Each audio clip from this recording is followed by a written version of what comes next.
సరదా సాహసపు ఎత్తులను ఎక్కడానికి ఎన్ని ఎత్తులు వేయాలో పూర్తి వివరాలకు చదవండి రేపటి సాక్షి దినపత్రిక.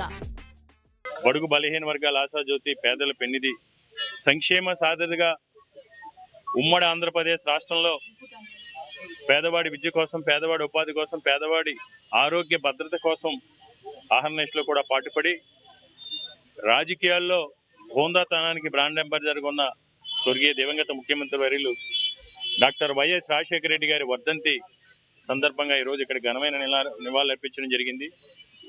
ఈరోజు రాజశేఖర రెడ్డి గారు అంటే పార్టీలకు అతీతంగా, కులాలకు అతీతంగా ప్రతి ఒక్కరూ కూడా రాజశేఖర రెడ్డి గారిని అభిమానిస్తారు. ఆయన చేసిన మంచి పనులు కానీ, ఆయన చేసిన మేలును కానీ, ఆయన అందించిన సంక్షేమాన్ని కూడా ప్రతి ఒక్కరు కూడా కీర్తిస్తారు. అలాంటి సందర్భంలో ఈరోజు విశాఖ ఉత్తర నియోజకవర్గంలో 26వ వార్డులో ఒక దురదృష్టకరమైన సంఘటన, అంటే రెచ్చగొట్టే ప్రయత్నాలు చేస్తూ ఈరోజు రాజశేఖర రెడ్డి గారి విగ్రహాన్ని ధ్వంసం చేయడం జరిగింది. దాన్ని వాళ్ళు విజ్ఞతగా వదిలేస్తున్నాం.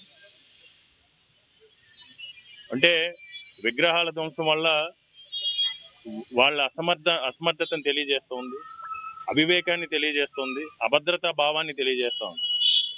ఎందుకంటే మీకు ఏకపక్షంగా మెజారిటీ వచ్చి అధికారంలోకి వచ్చినా సరే ఇంకా ఏదో అభద్రతా భావం.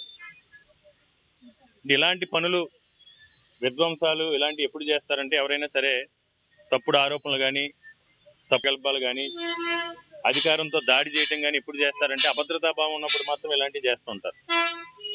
కాబట్టి ఇది మంచి పరిణామం కాదు. ఎందుకంటే ప్రజలు మ్యాండేట్ ఇచ్చారు, గెలుపుకోవటం సహజం. మేము స్వాగతించాం, మీ ప్రజలు మీకు ఇచ్చిన తీర్పుని మేము అందరూ కూడా స్వాగతించాం.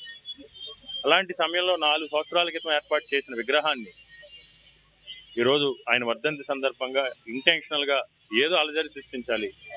ఇంకోటి ఏంటంటే ఈరోజు కొంతమందికి ఐడెంటిటీ క్రైసిస్. ఈరోజు 3 పార్టీలు కూడా కలిసి అధికారంలోకి వచ్చినాయి. 3 పార్టీల్లో ఉన్న నాయకులు కూడా ఆధిపత్య పోరు. ఈ ఆధిపత్య పోరులో ఏదో ఐడెంటిటీ కావాలి.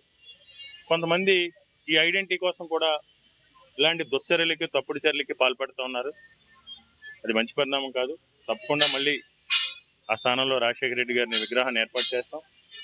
అది ఎవరికి ఇబ్బంది కలిగించే ప్రాంతంలో లేదు. సుమారు 4.5 సంవత్సరాల క్రితం ఏర్పాటు చేయబడింది.